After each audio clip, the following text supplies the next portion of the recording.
Now we're getting to new polls. Yeah, we just covered polls the other day, and now the polls have changed again. So forget everything you saw. We're going to keep updating here. There is now a shift. Kamala Harris is gaining in two particular swing states. Now, before I get to Nate Silver's polling, this video from CNN has been making the rounds, and I want to show this, and I want to debunk a couple of things. First of all, there's a reason why when I show you polls on the show, I don't show you polls from Fox News or CNN News, because Fox News is heavily biased towards the Republican candidate and CNN News is heavily biased towards the Democrat candidate. And when I compare their numbers to other polls, they're nowhere near. Like, none of these other polls have anywhere near the numbers that CNN and Fox News have. But people are showing this video that is showing Kamala Harris surging, basically surging. Now, I'm not here to say she's surging, but she is seeing movement in two particular states. So check this out, and I'm going to tell you what CNN leaves out. We are unveiling a new CNN poll from Pennsylvania, Wisconsin, and Michigan. David Chalian is where else at the Magic Wall to break it all down. David? 3 polls for you today, Dana. Yes, these are our final set of battleground state polls, and today we're focusing on those blue wall states. Take a look at the overall numbers among likely voters in Pennsylvania. Dead heat tie, 48% to 48% in the biggest electoral college vote prize of the battleground map. In Michigan, slight edge for Kamala Harris, 48% to 43%. In Wisconsin, we also see a slight edge for Harris, 51% to 45%. I will note in pause. So everyone remember, this is a CNN poll. None of the other polls, with the exception of Pennsylvania, none of the other polls show Kamala Harris leading in Michigan by 5%. None of them. I've looked at all of them. It's just that CNN poll that does that. So just keep that in mind. Again, CNN is going to be more biased towards the Democrat candidate. Fox News is going to be more biased towards the Republican candidate. So I see people showing this and just running with it and like, look, she's surging. She's surging. Yeah, you guys picked out that one poll from CNN that looks good, really great for Kamala Harris, and you ignored all the other polls. This is why I like something that Nate Silver does, because he takes a bunch of polls and puts them together and he shows the average, which is the way I think that you should do it. Now, watch this other piece they show you here. These two states, the Supreme Court ruled that it's going to stay this way. Robert F. Kennedy Jr. remains on the ballot, and his presence there may be putting some downward pressure on Trump's numbers there. Let's look at the gender gap across all 3 states. You see here, I'll start down here in Wisconsin. Trump is up 12 with men. Harris up 21 points with women in our poll. That's certainly helping her there. The gender gap's helping her in Michigan. Men are tied between the 2 candidates in Michigan in our poll, whereas Harris has an 8-point advantage with female voters in Michigan. But then take a look here. There isn't really much of a wide gender gap. Trump's got a 4-point edge with men in Pennsylvania. Harris has a 3-point edge with women. That certainly helps explain why the race is tied there. African-American voters. Now, I just want to say, here we're comparing likely voters in a poll, which is different than actual voters that show up in the 2020 exit poll about how the electorate sort of shaped itself and how they voted in Pennsylvania. But as a comparative point, in our poll among likely voters in Michigan, Harris has a 71-point advantage among African-American voters over Donald Trump. Joe Biden in Michigan 4 years ago, according to the exit polls, won the African-American vote in Michigan by 85 percentage points. So a little bit underperformance there in this poll, but much more dramatically in Pennsylvania. Harris's lead with African-Americans among likely African-American voters in Pennsylvania in our poll is 55 percentage points over Trump. Biden in 2020 in the exit polls won African-American voters in Pennsylvania by 85 percentage points. That is a potential warning sign in places like Philadelphia, Pittsburgh for the Harris. Pause there. So this goes back to what I was saying before about Pennsylvania. Kamala Harris has a Pennsylvania problem. for whatever reason, and I've shown you the videos on this channel, for whatever reason, Black voters in Pennsylvania are not drawn to her the same way that they were to Joe Biden. Now, granted, Joe Biden is from Pennsylvania, so he does already have that edge. It just is what it is. But plus 55, it's not plus 55 in Michigan. So there's something happening there. I don't know. Now, I was on Mark Lamont Hill's show the other night, and Mark Lamont Hill said he thinks that she can win Pennsylvania, but he also said Pennsylvania can be kind of, you know, once you get away from the city, it can be a different thing, right? He also said that he saw great momentum for Jill Stein at the colleges in Philly. So, but the Black thing, sorry, let's get back to the Black thing. The Black voter in Pennsylvania, the Black community, for whatever reason, is not feeling her the way that they should. And I think that is harming Kamala Harris's numbers in Pennsylvania. If she had that same amount of support that Joe Biden did, I think, you know, she would be ahead of Donald Trump right now in Pennsylvania. But for whatever reason, Black people are not feeling too keen towards her in Pennsylvania. If any of you are in the chat and you're from Pennsylvania, maybe you know something I don't know, but these are the numbers they're showing you. Again, this is CNN's poll, so just keep that in mind. Campaign to take a look at. And then interestingly, this is Donald Trump's base, Dan, as you know, white, non-college educated voters, and it is still his base. But he's not performing as strong as he did 4 years ago. If you compare now, in Pennsylvania, has a 27-point advantage with white non-college voters in our poll among likely voters. But back in the exit polls 4 years ago, he actually won them in Pennsylvania by 32 points. You see it in Michigan, 17. Back then it was 21 points. In Wisconsin, in the poll, he has an 11-point edge among white non-college likely voters. But in the 2020 exit polls, he won them by 16%. So everybody see what's happening here. So again, like, and these numbers can change. Like Kamala's numbers can increase when we see the exit polls. Trump's numbers can increase when we finally see the exit polls. But what this says to me is that more people are choosing either to sit this one out or they are voting for other candidates. It's not just Jill Stein on the ballot. Remember, Cornel West is on the ballot in some of these states. So is Claudia De La Cruz. RFK Jr. is still on the ballot in a lot of the swing states. So just keep that in mind. And then there's another piece here that I wanted to show, the part here. Those who already voted right about here. Most people you see here in the mid 90s, low 90s, mind made up. You see what a small percentage are still movable voters.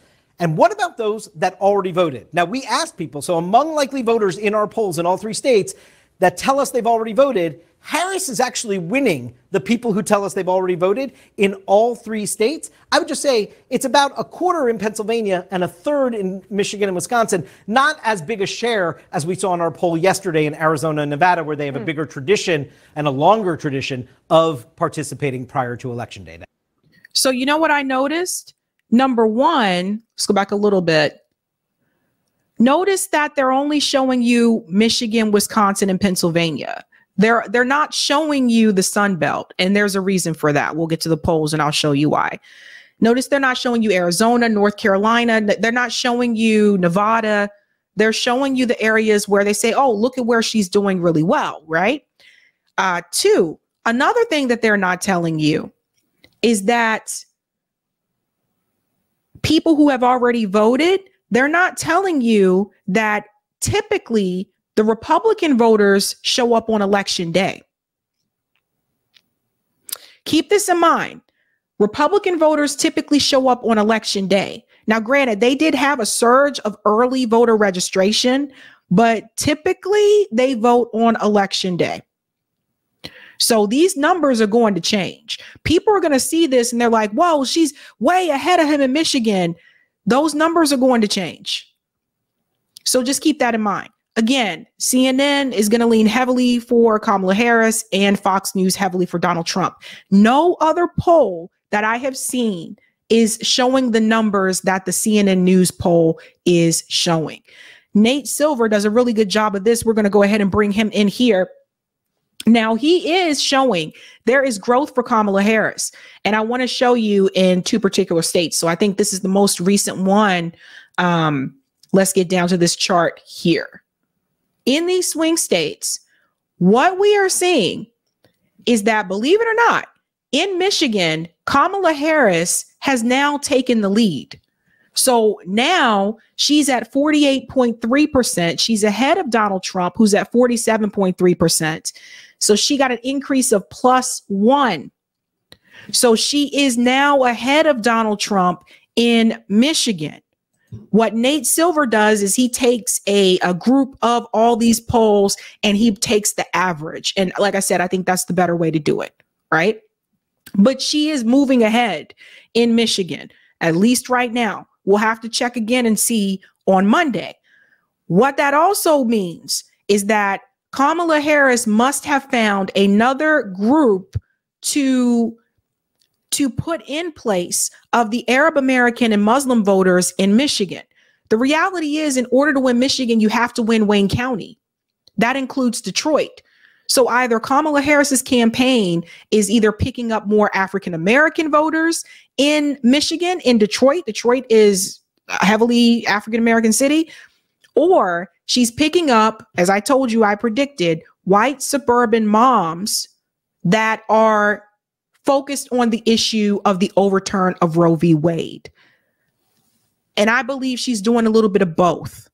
Now, does this mean that she necessarily is going to win Michigan? No, we don't know. Michigan's a tough one for me, I got to tell you, because mathematically, I still don't see how she can win it without the Arab American vote. But I also know that not every Arab American and Muslim voter in Michigan is supporting Jill Stein or Cornel West or Donald Trump. Some of the members from the uncommitted movement have said that they are supporting Kamala Harris. So there's that as well. But this is interesting. So, and by the way, it's not just Nate Silver's prediction. There are a number of polls that I looked at today that show that she has now bumped up in Michigan. So that's one. The other one where she's moving up is Wisconsin.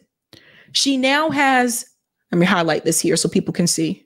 She now has a plus 0.7 increase in Wisconsin. So she is at 48.5% and Donald Trump is at 47.8% in Wisconsin.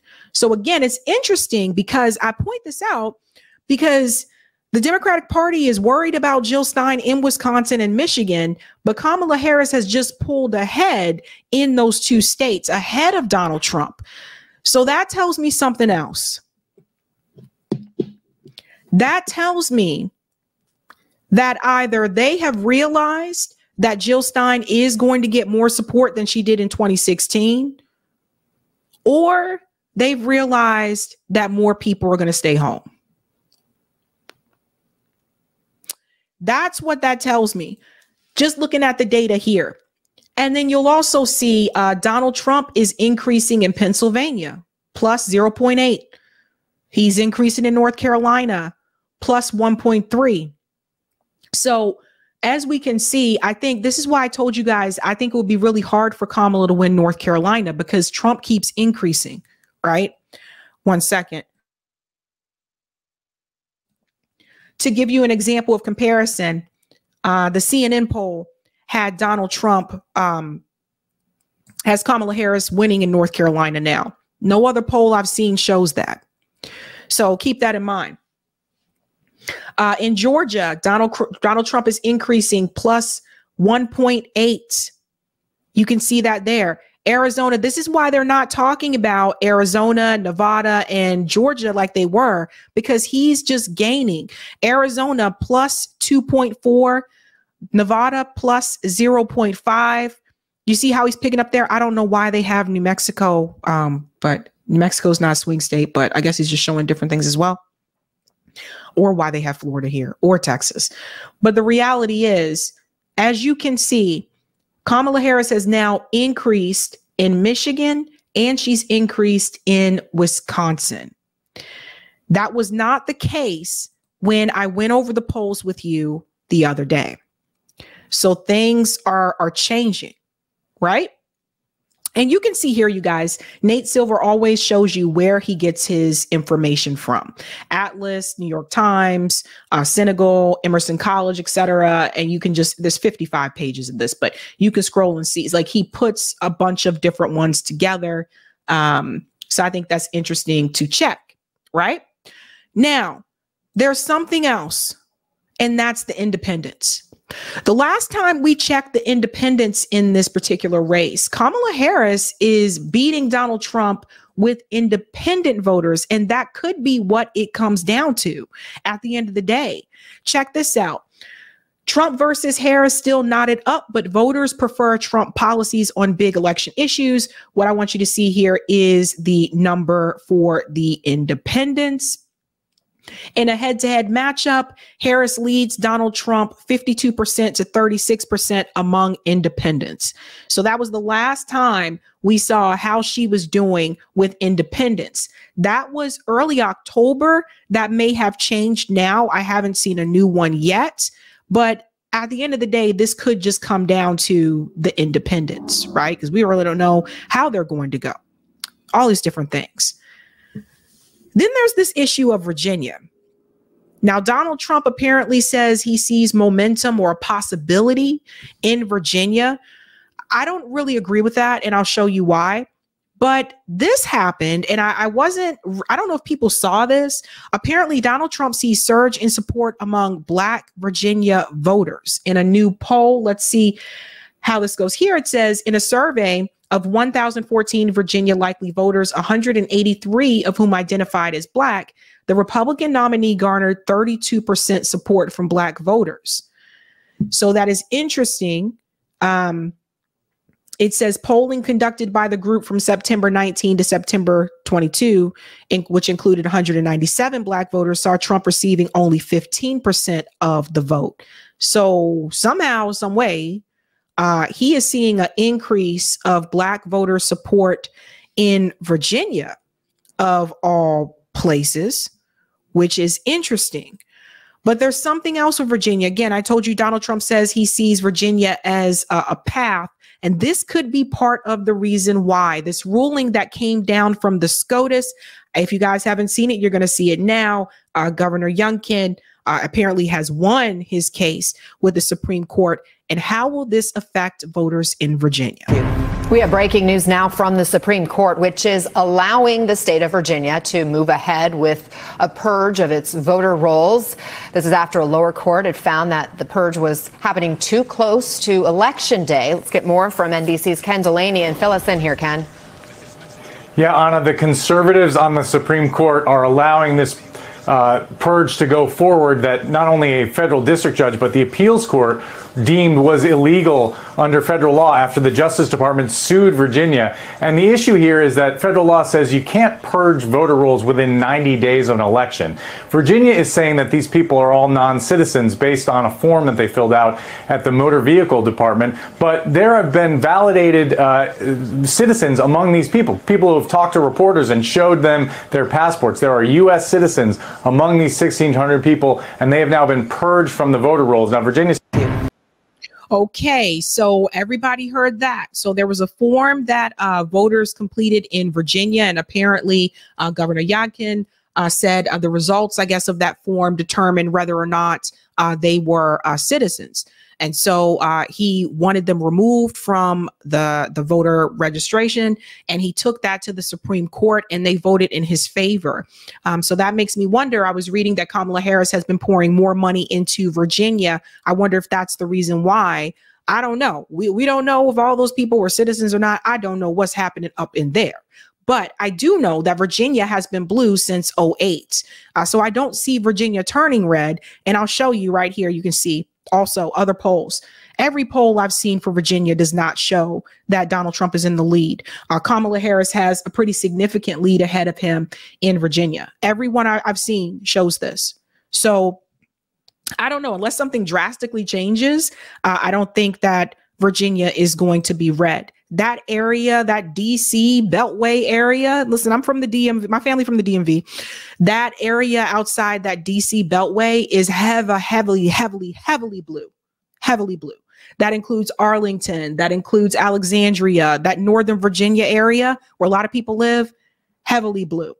So that says that about Virginia. But now there's something else that Jamal Thomas mentioned. I don't know if everybody knows, but Jamal Thomas is back. Like he's on Sputnik Radio, but he's back on his YouTube channel talking about this election, and he's had some things to say. There's something else that is happening here. It says not persuasive. Harris Super PAC circulates an internal poll. Listen to what Jamal Thomas had to say. And even in some of the reporting in Axios, they were saying that people were at that point looking around thinking who they're going to blame when she loses. You don't run campaign ads against a third party unless you're having difficulties in your campaign and you're deeply concerned that even most thinnest of margins is going to be somewhat of an issue. The 1 or 2% that Jill Stein will get will be something of an issue. Those are things that you do when you are getting very desperate and the time is running very short. Yep. Everybody hear that? They continue. It says Future Forward said in the same email that her opponent, that wasn't working. Instead of it urged Democrats to focus on Vice President's proposal on the economy and abortion rights and to set up a contrast with Trump on these topics. Quote, purely negative attacks on Trump's character are less effective than contrast messages that include positive details about Kamala Harris's plan to address the needs of everyday Americans. Attacking Donald Trump's fascism is not that persuasive. Adding Trump exhausted isn't working. The plan that you have come up with in the closing days is not working. Now, to be fair to Kamala Harris, she's just given a speech where she's given her closing arguments. These are basically the final theme, the final narrative in the campaign. And as I've said before, it is far better for you to come up with a thematic reason that you're in the race. And oftentimes, either on CNN, either in many of her interviews, anything that you bring up to Kamala Harris, within a few seconds, she's talking about Trump. And again, if you are talking about somebody that is a defined quantity, you are not going to shape that person. I give an example. When Obama was running. Yeah, I just wanted to stop it there. And I just wanted to say, Jamal Thomas, again, great voice. He hosts radio show, Fault Lines. Great voice, was a part of the Bernie movement. One of the people I used to watch like religiously before I got into independent media. And he is spot on there. This strategy of let's just attack Trump, apparently, according to internal information, is not working. It's not sitting well with people. It's not resonating with the American people. You have to tell people about you. You have to tell people what you are going to do. Everybody knows who Trump is. That's the thing. Like we already know who he is. People want to know who you are. So I think that's a failed strategy. And then there's this. Is the country going in the right direction? I think 28% say no.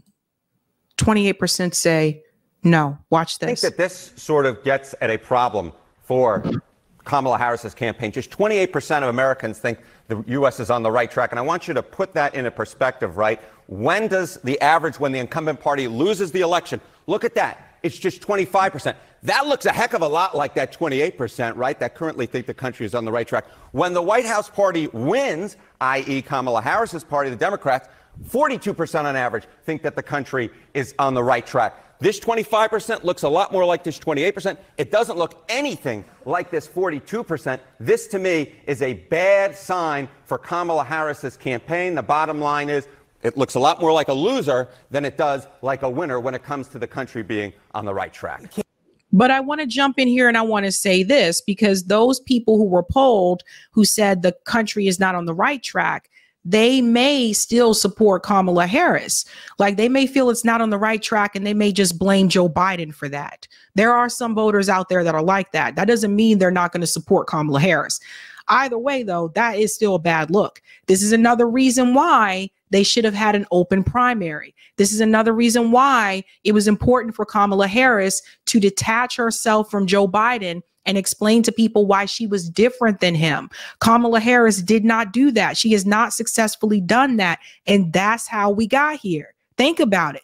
That's how we got here, folks. Listen to this part. Can an incumbent party win with numbers like this? Yeah, so if we look historically speaking, right, and we say, okay, say the U.S. is on the right track, the incumbent party, when they win. Today, again, it's just 28%. Look throughout history, right? 96, 88, 04, 12, 84. In all of these instances, far more than 28% thought that the country was on the right track. 39 was the lowest back in 1996. We got upwards of 47% in 84. Of course, that was a blowout, right, for Ronald Reagan. So there is no historical precedent for the White House party winning another term in the White House when just 28% of the country thinks that we're on the right track. John, simply put, it would be historically unprecedented. So you hear what he's saying? Based on history, the incumbent party wouldn't have a path to victory based on the responses of the polls. However, this election is different. I always want to give you guys the other side of the story as well. I want to tell you what they're not telling you. The reality is Joe Biden is not still in this race. Joe Biden was the incumbent. He dropped out. So what's different, and this is why I keep saying it's hard to compare this election to 2020 in some ways, or even 2016, because the incumbent president dropped out of the race. And that's going to make a difference. Kamala Harris was appointed. Again, there was no open primary. There was no primary for Democrat Party 2024. So she was just selected. Will that affect her negatively or positively? You know, some people are not too happy about that. And some people just don't care. They just don't want Trump there. But this presidential election is not like the other ones that we have experienced. So just keep that in mind.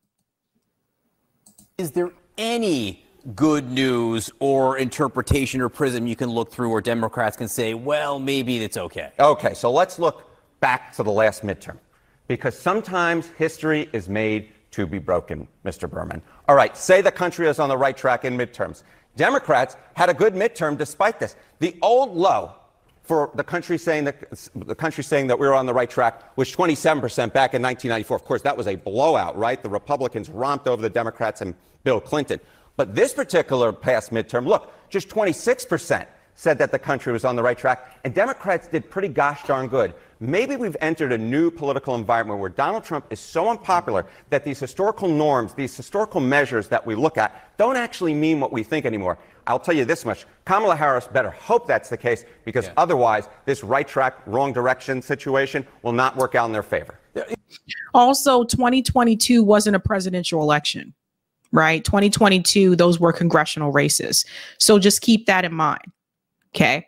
Now, let's move on, because again, I still think there's something I want to point out here, and kudos, because one of you reached out to me and you said, please take another look at Professor Alan Lichtman's keys. And there was something that I noticed. We're going to pull up here. Now, he makes these predictions about who's going to win the White House. Apparently, he's never been wrong. They call him the Nostradamus of this, etc. But I noticed that Alan Lichtman, it seems like for some of his keys, the definition changes. And so we're going to apply that to 2024. Now, we will see here in 2020, he predicted that Biden would win. I think 2020 was a little bit easier for people to predict because, you know, we had the pandemic and you guys know about all that, right? He predicted that Biden would win. Now, one of these keys in particular, I'm going to highlight, because I know what he said about 2024, and I'm going to tell you why I disagree with him. Let's go on. Professor predict elections? Well, he doesn't look at polls. Instead, he looks at the party currently in the White House and then these 13 keys ranging from the last midterm election to the economy. Any 6 or more turn against the party holding the White House, they are a predicted loser. Even though Election Day is still several weeks away, Lichtman says he can make a prediction. And because of the midterm elections, the economy, social unrest, scandals, and others, that's 7 strikes, and he believes Joe Biden will win. Pause. Let's go back to this prediction right here. The 7 strikes that were against Donald Trump, right? The midterm gains, strong short-term economy, strong long-term economy, no social unrest, no scandal, major overseas achievement, uncharismatic opponent. The one I want to focus on is no social unrest. That is where I disagree. Alan Lichtman, when he was interviewed by Chris Cuomo, he said the pro-Palestinian protest is not qualify for social unrest. But in 2020, he did consider the George Floyd protests to qualify as social unrest. Here's the problem. The George Floyd protests were large, international protests, but the pro-Palestinian protests are larger than the George Floyd protests. The pro-Palestinian protests are still continuing today. People have been protesting for a year. The George Floyd protests started to die down. They started during the summer, and then they started to die down rather quickly. So the question I have when it comes to Professor Lichtman, and I invited him on, by the way, the question that I have is, it seems like to me, because I've gone back and I've watched other videos, it seems like you are changing the definition about some of these keys depending on the race. Because if social unrest does not apply to the pro-Palestinian protests and the encampments and the police brutality that went along with that, why does the George Floyd protests go with that? This is something I don't understand. I don't understand that. So it seems like some of these keys change. And plus, I heard from the grapevine, he didn't come up with these keys anyway.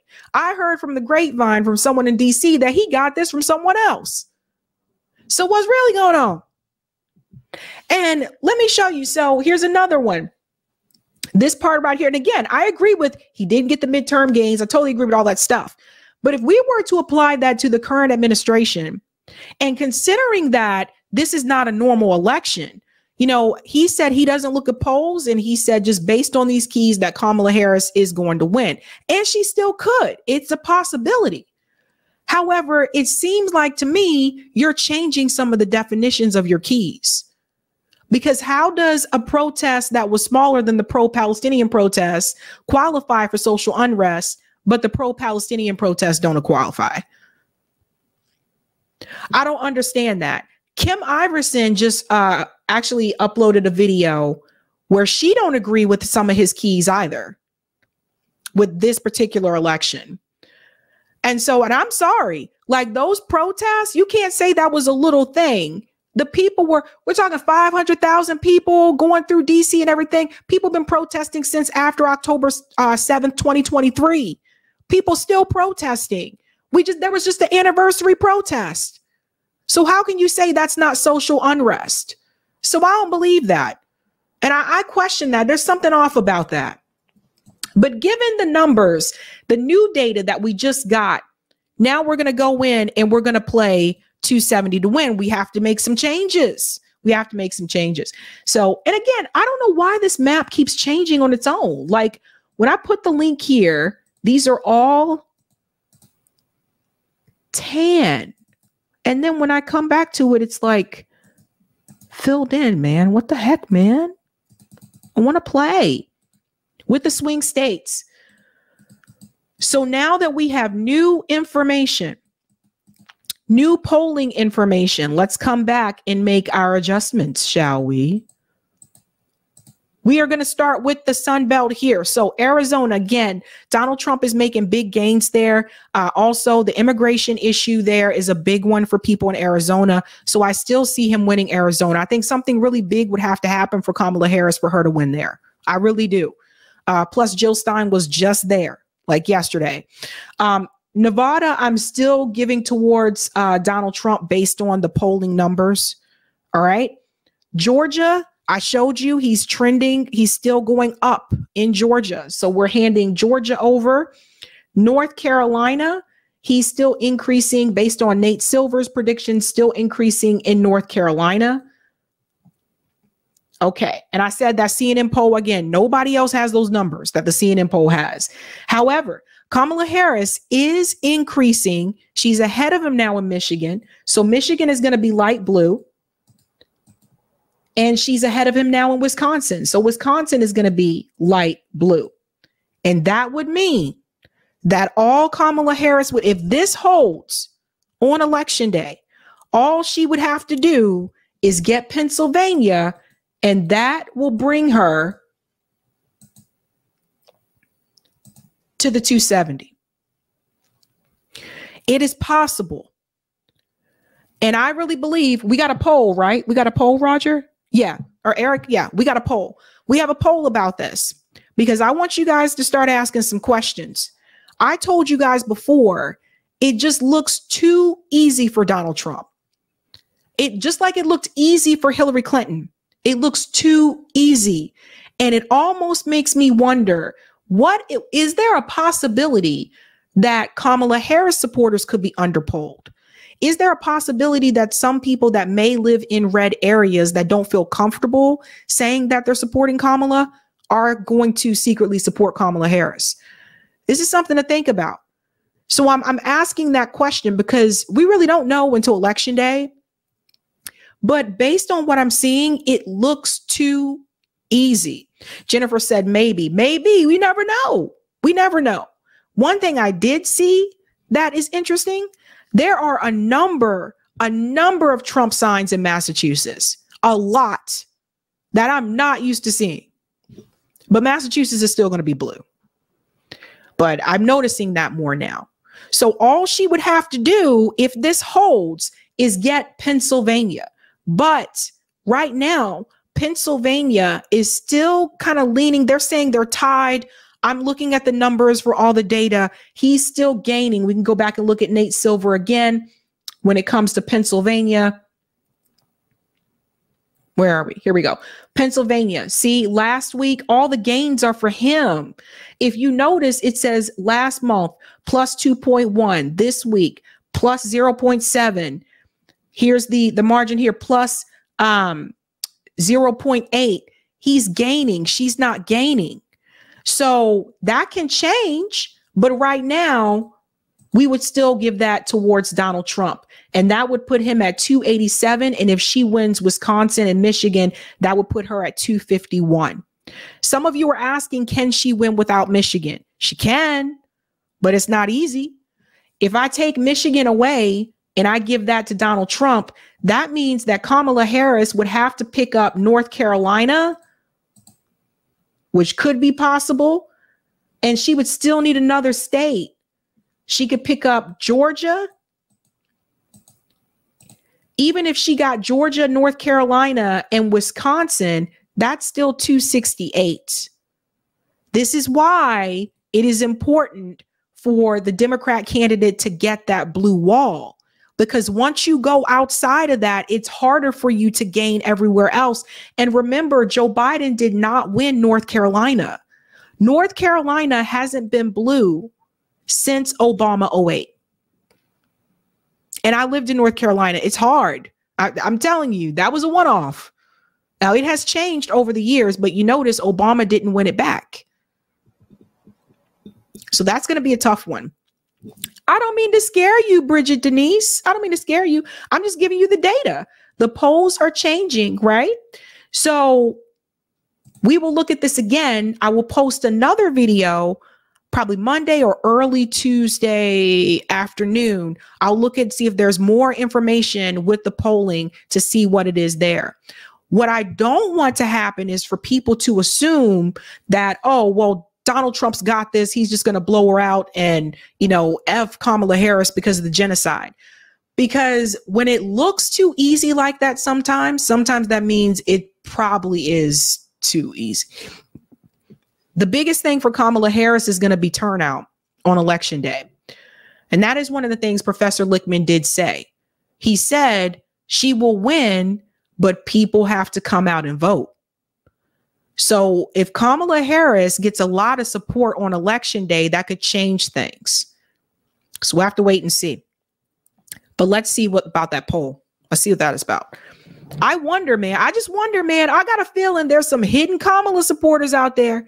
I ain't gonna lie, man. I think there's some Kamala supporters that maybe are against the genocide, and they're not telling people that they're going to support Kamala because they know it's going to be frowned upon. How much you guys want to bet?